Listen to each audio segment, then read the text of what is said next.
Un très bon après-midi pour vous tous qui suivez la télévision rwandaise et voici l'actualité de ce mercredi.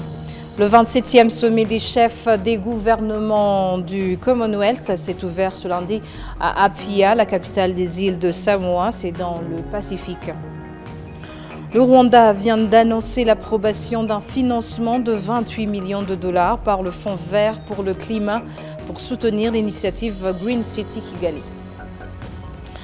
Un témoin vient d'indiquer à la cour d'assises de Paris que le docteur Eugène Rwamucyo a directement incité à tuer les Tutsis aux barrières en 1994 à Butare, c'est au sud du Rwanda. Nous allons y revenir. Restez avec moi, Michel Iladukunda. Je vous reviens dans un instant pour les détails de la grande édition. Fait se poursuit à la cour d'assises. Bonjour.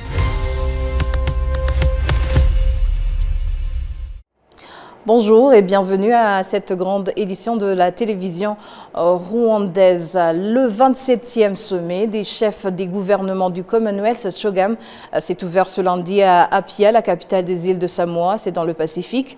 L'un des temps forts de ce sommet est l'élection du secrétaire général qui doit être africain à cause du principe de rotation régionale. Le Commonwealth CHOGM est une organisation regroupant 56 pays ayant l'anglais en partage. C'est ce mercredi matin que le président de la République, Paul Kagame, est arrivé à Apia et a eu un entretien avec le premier ministre de ce pays, Afioga-Fiame Naomi Matafa. Entretien axé sur l'amélioration des relations mutuelles entre les deux pays. Les deux pays ont également signé un accord visant à améliorer les relations diplomatiques entre les deux États. Et les deux ministres des Affaires étrangères du Rwanda, l'ambassadeur Olivier Nduhungirehe et le premier ministre des Samoa, l'honorable Fiame Naomi Matafa, qui ont mis la main à cet accord. Ce sommet du Commonwealth se tient après la 26e tenue au Rwanda en 2022 et il est prévu qu'au cours de ce sommet, le président de la République, Paul Kagame, qui a dirigé cette organisation depuis déjà 2 ans, passe le relais du chef de l'État des îles de Samoa. Les Samoa sont un pays dont l'économie est basée sur l'agriculture et l'élevage, où ce secteur emploie plus de 2/3 de la population du pays. En tant qu'ensemble d'îles, les Samoa accueillant également des touristes du monde entier pour visiter la beauté naturelle et les ressources naturelles du pays. Les statistiques montrent que plus de 180 000 personnes visitent les Samoa chaque année, générant plus de 500 millions de dollars de revenus.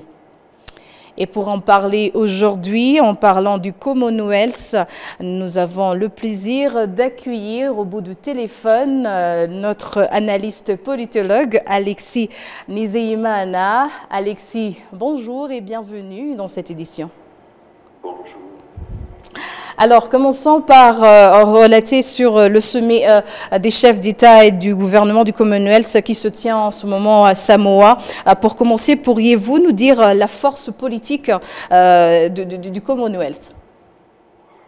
Merci.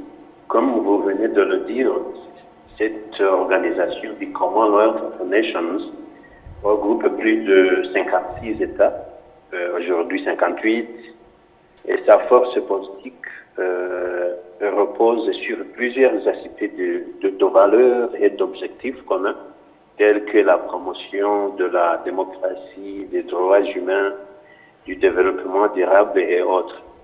Par exemple, pour la promotion de la démocratie et des droits humains, l'organisation joue un rôle important dans la promotion des systèmes politiques et démocratiques, là où les observateurs du Commonwealth surveille régulièrement les élections dans les États membres afin d'assurer la transparence et l'équité. Et lorsque un État membre ne respecte pas de tels principes démocratiques, il peut être suspendu, comme cela a été le cas pour des pays comme le Zimbabwe, qui d'ailleurs a quitté l'organisation. Et dans ce même cadre, l'organisation exerce une influence morale en promouvant d'autres valeurs comme la bonne gouvernance, l'état de droit, l'égalité, passant par la diplomatie dite douce, donc qui n'utilise pas de la force, et grâce à sa capacité de rassembler des nations de diverses cultures. Alors, en ce qui concerne la coopération intergouvernementale.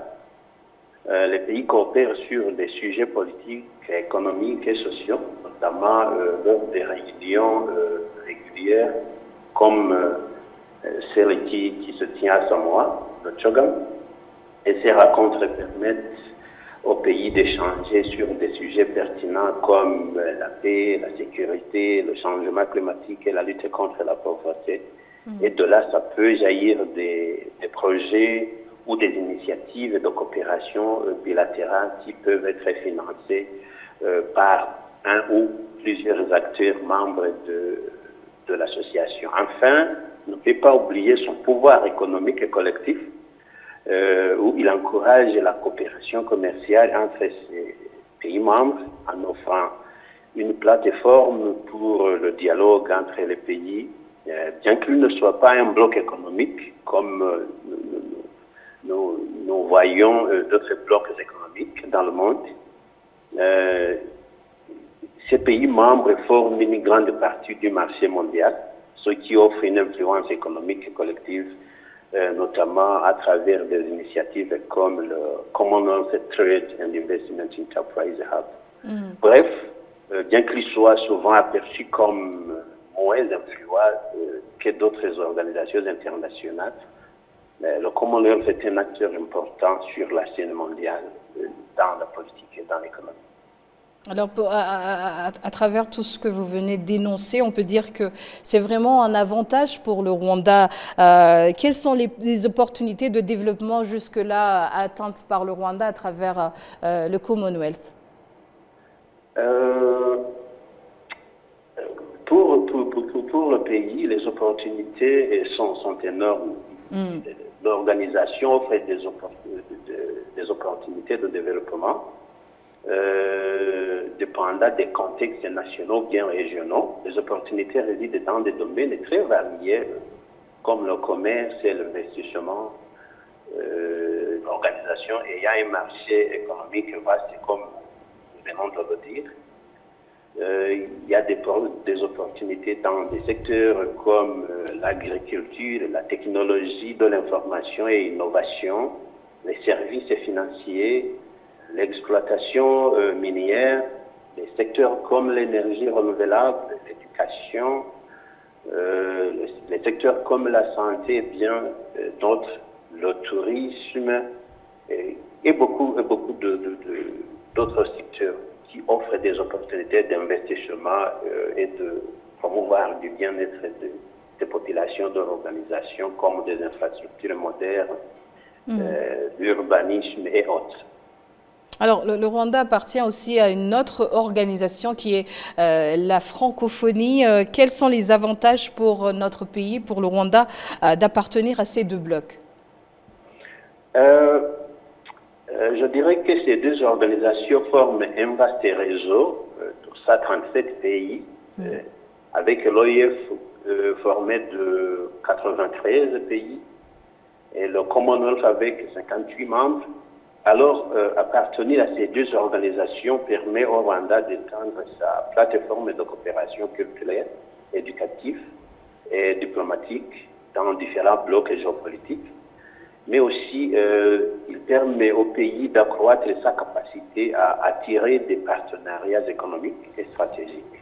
Ça renforce ainsi sa visibilité et son rôle dans les instances internationales, en facilitant l'accès à des ressources et des technologies, mais aussi des savoir-faire spécifiques que le pays a besoin pour promouvoir son développement. Alors, n'est-ce pas, je dirais, une interpellation des Rwandais pour exploiter ces avantages, surtout pour les jeunes aujourd'hui, un message particulier aux jeunes à cet égard, à cette chance qu'ils ont d'appartenir à ces deux blocs? Sûrement, oui.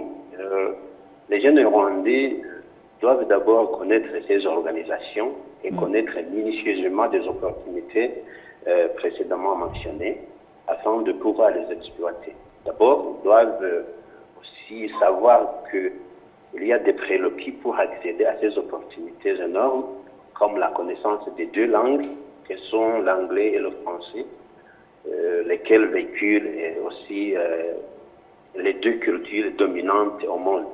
Alors, la connaissance parfaite de ces langues offre, je dirais, une double chance qui mène vers d'autres opportunités dans des domaines variés, partant de l'éducation, de l'emploi, du commerce, de l'innovation, jusqu'aux investissements qui peuvent couler du Rwanda vers les pays membres ou bien de ces pays membres venant vers le Rwanda. Et ça offre, je dirais, une chance et des opportunités à la jeunesse rwandaise. Alors, la jeunesse rwandaise doit vraiment prendre ça en main et marcher vers l'avant, vers ces opportunités.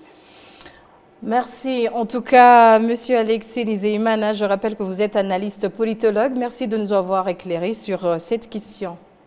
Non, merci à vous. Le Rwanda vient d'annoncer l'approbation d'un financement de 28 millions de dollars par le Fonds vert pour le climat pour soutenir l'initiative Green City Kigali. C'est en tout cas ce qui a été annoncé en Corée du Sud lors de la 40e réunion du Conseil du Fonds vert pour le climat. Le point avec Léoncie Kanzaïri. Dans la capitale en pleine urbanisation du Rwanda, Kigali, près de 77,3% de la population réside dans des établissements non planifiés, rendant la ville particulièrement vulnérable aux risques liés au climat, tels que les inondations et les glissements de terrain. Le projet Green City Kigali, mis en œuvre par le Rwanda, s'attaque à ces défis en se concentrant sur la mise à niveau des établissements informels avec des solutions innovantes, durables et résilientes au climat. Ce projet servira de modèle pour une urbanisation durable, mettant en avant le développement d'infrastructures résilientes au climat et à faibles émissions.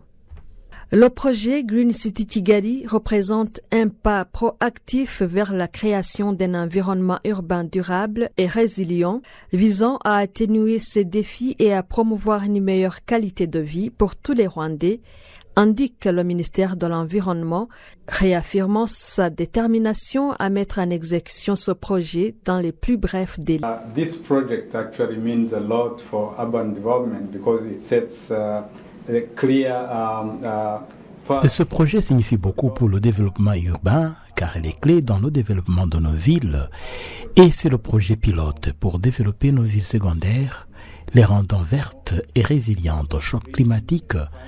Mais plus important encore, seront inclusives et la population des établissements informels sera considérée et sans être relocalisée. Nous sommes déjà bien préparés pour le mettre en pratique après cette approbation. Nous allons commencer les travaux préliminaires, mettre à jour le design.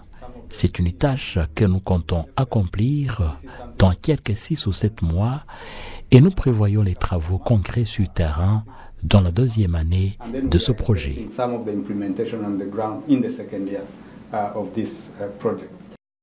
D'après le Fonds vert pour le climat, le projet ne représente pas seulement un nouveau modèle de développement urbain au Rwanda, mais a le potentiel de fournir un modèle pour d'autres villes d'Afrique et du monde entier afin de planifier un développement urbain résilient et durable face à un climat changeant. Je pense que ce projet est excellent, développé par nos partenaires, car pour la première fois, nous parvenons à une mise à niveau d'un habitat informel, en minimisant les risques pour les infrastructures au profit des services à la population et résilient au changement climatique. Et comme nous l'avons entendu aujourd'hui, il est d'un grand intérêt d'investir dans de tels projets en Afrique, où les établissements informels sont nombreux. Je pense que c'est un modèle à suivre. Bien sûr, il doit être adapté au contexte local, mais c'est un modèle que plusieurs doivent suivre en Afrique. D'après le ministère rwandais de l'Environnement, ce projet fait partie d'un plan de transformation urbaine plus large de 600 hectares et comprend entre autres investissements en infrastructures vertes, infrastructures résilientes pour la gestion des eaux pluviales, la sécurité de l'eau, les énergies renouvelables et l'amélioration de la gestion des déchets du village. et le renforcement des capacités et développement des compétences par la création d'un centre de formation technique et professionnelle. 39 Rwandais qui se sont désolidarisés des groupes armés opérant en République démocratique du Congo, dont des enfants enrôlés de force dans les conflits, indiquent être déterminés à ne pas trahir le progrès combien important que le Rwanda a réalisé. Kassim Youssouf pour les détails. Cette ambiance festive marque l'activité de démobilisation et de réintégration de 34 soldats et 5 civils qui se sont séparés des groupes armés opérant en République démocratique du Congo. Irakoze Martin, âgé de 20 ans, explique les horreurs auxquelles il a été confronté dans les combats impliquant ces personnes qui combattaient aux côtés des forces armées congolaises contre le groupe M23. Je me souviens et je ne l'oublierai pas, le 26 mai 2021, c'était la première fois où je me suis blessé après qu'une balle m'a touché pendant que nous combattions contre le M23. La balle m'a touché et j'ai passé presque 4 jours sans aucune prise en charge, sans aucun soin. J'étais très anémié. Nirenganya Emmanuel, qui avait le grade de sergent-major, a été enrôlé dans les FDLR à l'âge de 10 ans. Il admet qu'il y a encore des choses qu'il ne peut pas oublier. Il y a des travaux forcés et être impliqué dans des infractions relatives au massacre suite aux instructions du groupe armé dans lequel on est enrôlé. Comme d'habitude, ce sont des allégations selon lesquelles si on rentre au Rwanda, on sera tué. L'idéologie du génocide et le divisionnisme dont les FDLR se servent pour prendre en otage ceux qui affichent la volonté de rentrer au Rwanda. Les démobilisés sont heureux d'avoir découvert que ce qu'on leur disait n'est que pur mensonge. Je suis heureuse de réintégrer la vie sociale de tout le monde. Je me réjouis de rentrer auprès de ma famille. Je suis contente de me promener sur toutes les collines du Rwanda et j'ai tellement envie de les embrasser parce qu'elles me manquaient beaucoup. Ce qui m'a beaucoup réjoui, c'est le leadership du Rwanda et j'ai eu envie d'embrasser le drapeau national. J'avais très envie de me mêler de la population et être à l'unisson avec elle dans tout ce qu'elle fait pour aller de l'avant. Depuis 2001, le Rwanda a accueilli plus de 14 000 ex-combattants qui se sont séparés de ces groupes armés. La présidente de la Commission nationale de démobilisation et de réintégration, Nyirahabineza Valérie, indique que si aucun de ceux qui sont rentrés au bercail n'a eu l'intention de retourner dans les forêts, cela représente un progrès considérable à célébrer. Bien sûr, nous venons de faire la démobilisation et de la réintégration, mais j'en appelle à ceux-là qui sont toujours en train d'errer dans les fins fonds des forêts de la République démocratique du Congo, de déposer les armes et rapatrier volontairement pour qu'ils puissent aussi bénéficier de ce processus de démobilisation et de réintégration dans leurs communautés respectives. C'est ça le message d'aujourd'hui. Mais aussi, comme nous avons aussi distribué les outils de base, et pour ceux-là qui viennent de terminer la section de TVET, donc l'entrepreneuriat, c'est un message pour ceux-là qui veulent vraiment continuer leurs études ici, de venir ici à Mutobo ou se faire inscrire nombreux, parce que nous ne prenons pas seulement les démobilisés, aussi leurs enfants. Donc, parmi les élèves que vous avez vus ici, la majorité ne sont pas des démobilisés, mais ce sont les enfants des familles, donc des démobilisés. Donc c'est un message à l'endroit des familles pour qu'ils puissent laisser les enfants venir étudier, pour ceux bien sûr qui le veulent. Nous sommes fiers justement de cet exercice qui vient de s'accomplir aujourd'hui. Nous sommes fiers aussi d'un fait lié au fait que tous ceux-là qui, en tout cas, ont séjourné ici, qui sont passés entre nos mains, qui ont bénéficié vraiment des cours ou des leçons liées à la réintégration. Nous sommes fiers du fait que Personne jusqu'à présent ne nous a trahis. Personne en tout cas ne nous a trahis. En tout cas, si je me réfère au rapport que je reçois de la part des autorités de base, mais aussi des représentants d'autres institutions avec qui nous collaborons, personne ne nous a trahis jusqu'à présent. Si bien que je suis vraiment consciente que même ceux-là qui viennent à peine d'être démobilisés, ils vont se comporter très bien dans leurs communautés respectives et personne ne va nous trahir. Le gouverneur de la province du Nord a souligné que les ex-combattants démobilisés continueront à bénéficier du renforcement de capacités pour qu'ils puissent aller de l'avant tout en mettant l'accent sur l'enseignement de l'unité et la résilience des Rwandais. C'est d'ailleurs une opportunité parce qu'il se trouve que nous sommes actuellement pendant le mois consacré à l'unité et la résilience et ils seront invités dans les débats que nous animons un peu partout, surtout que nous voudrions que d'autres Rwandais puissent bénéficier des témoignages que nous avons entendus ici, selon lesquels certains continuent à attiser la division. C'est donc nécessaire qu'il soit partagé à d'autres Rwandais pour qu'ils ne puissent pas croire que ce sont des choses que nous répétons seulement devant la presse et savoir comment ils peuvent éviter ces idées divisionnistes. En plus de la démobilisation et la réintégration de la 72e catégorie d'ex-combattants, plus de 115, dont certains de la 10e édition, ayant bénéficié d'une formation technique, ont reçu des outils appropriés d'une valeur supérieure à 90 millions de francs rwandais. Un témoin a indiqué à la cour d'assises de Paris que le docteur Eugène Rwamucyo a directement incité à tuer les Tutsis aux barrières en 1994 à Butare, c'est au sud du Rwanda. C'est au moment où le procès entre dans son 17e jour de ce 23 octobre. Jean Damascène, Maléchimé nous en dit plus. La Cour a suivi mardi la déposition d'une dame qui aurait été témoin direct des faits reprochés à Eugène Rwamucyo. Le témoin âgé de 13 ans au moment des faits a indiqué qu'en 1993, il connaissait déjà Eugène Rwamucyo.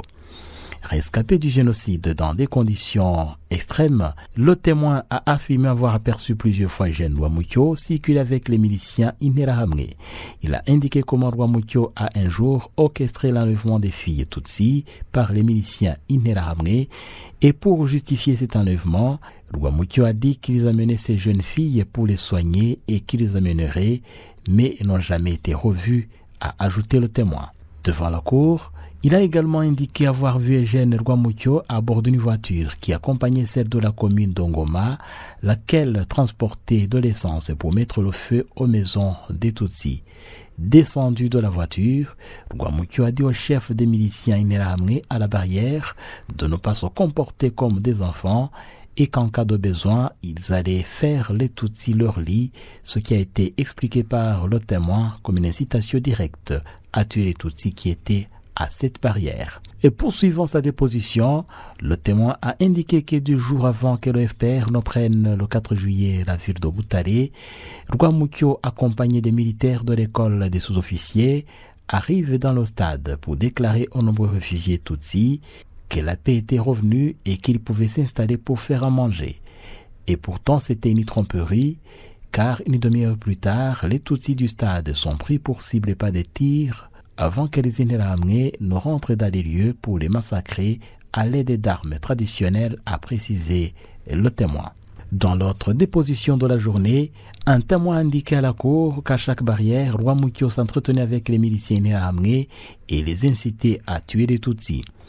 Avant la fin de la journée, la Cour a auditionné Madame Laurence Davidovitch, représentante de l'association Survie.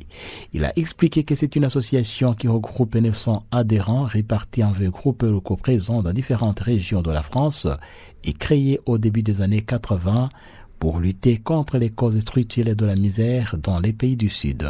Madame Laurence a indiqué que Survie a commencé à s'intéresser au Rwanda en 1993, quand les exactions contre les Tutsis prenaient une tournure massive. À l'époque, a-t-elle indiqué, le président de Survie Jean Carbonard a fait partie de la délégation qui a mené des enquêtes sur ces exactions contre les Tutsis au Rwanda.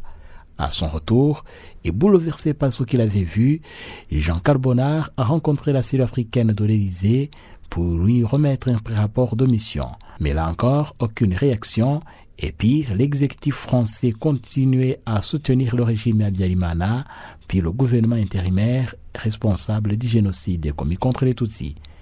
Et au témoin d'ajouter que la raison d'être de Survie, c'est de lutter contre l'impunité des pouvoirs publics, comme celle des individus. C'est cette même impunité qui a permis que le génocide contre les Tutsis soit possible, car les meurtriers des tueries précédentes n'avaient été ni arrêtés, ni jugés, ni condamnés. Nous voulons que la justice soit rendue pour que le plus jamais ça ne soit pas que des mots, à ajouter la représentante de Survie. Notre présence à ce procès n'est ni une revanche ni une vengeance, mais une étape nécessaire pour faire avancer la vérité, pour obtenir justice, pour que les enfants des victimes ne tremblent plus au moindre son de sifflet, comme ceux des Inhelamri qui les pourchassaient, pour que les enfants des tueurs sachent que le cycle s'est arrêté là, a conclu Madame Laurence Davidovitch de l'association Survie. L'audition des témoins des faits se poursuit à la Cour d'assises de Paris. L'Union africaine indique qu'il est nécessaire de soutenir l'avenir numérique de l'Afrique grâce à une coopération renforcée entre les acteurs du secteur public et privé dans la promotion du cybersécurité. Indication faite à l'occasion du Forum africain de défense cybernétique qui a rassemblé à Kigali des leaders du cyberespace et des experts technologiques d'Afrique et d'ailleurs pour sa 5e édition. Le forum de cyberdéfense parle essentiellement de la cybersécurité. Comme vous le savez, aujourd'hui, les technologies numériques sont des technologies à usage, je dirais, tellement généralisé que nous avons non seulement les bénéfices, mais aussi les risques. Aujourd'hui, nous devons, à travers ce forum, discuter, dialoguer sur les risques, sur les mesures à prendre pour l'avenir, pour protéger nos citoyens, nos enfants, nos économies, notre société, nos patrimoines, parce que les technologies numériques sont sans frontières. Et si au niveau du continent africain, nous n'avons pas toutes les mesures pour protéger nos infrastructures, notre culture, nos enfants, notre éducation, on risque à long terme donc d'avoir des déperditions et des problèmes sur le plan de développement économique. D'abord, je tiens à vous rassurer parce qu'à l'échelle mondiale, dans le domaine de la cybersécurité, il n'y a que 9% du personnel qui est féminin. Donc, on n'est pas très loin. En Afrique, c'est à peu près 4%. Nous, au niveau de l'Union africaine, nous avons des règles et des mesures pour promouvoir la participation des femmes. À chaque fois que nous faisons des invitations pour des réunions statutaires de l'Union, nous insistons sur avoir minimum 2 personnes féminines dans la délégation de chaque pays. Nous avons aussi des mesures au niveau interne, puisque nous avons un nombre équitable de femmes et d'hommes au niveau du staff de l'Union africaine, mais également nous avons un certain nombre d'actions, d'activités pour promouvoir la participation des femmes. Personnellement, j'aimerais bien encourager toutes les jeunes filles, toutes les jeunes personnes de sexe féminin à faire des études dans le domaine technologique, parce que le domaine technologique aujourd'hui, surtout le numérique, ne se limite pas à construire des réseaux. Il touche à tous les domaines, à la santé, à l'éducation, à la cybersécurité. Et nous avons besoin de cette note féminine dans le développement de nos stratégies, de nos projets. Et aussi, c'est un domaine intéressant. Moi-même qui suis ingénieure en télécom depuis plus de 20 ans maintenant, c'est un domaine très intéressant et très passionnant où il y a beaucoup de choses qui se passent et je suis sûre que les jeunes dames et les jeunes étudiantes trouveront leur bonheur dans ce domaine. Ainsi que nous arrivons au terme de cette grande édition. Au nom de toute l'équipe qui a contribué à sa réalisation, je vous remercie. Merci d'avoir suivi et à la prochaine.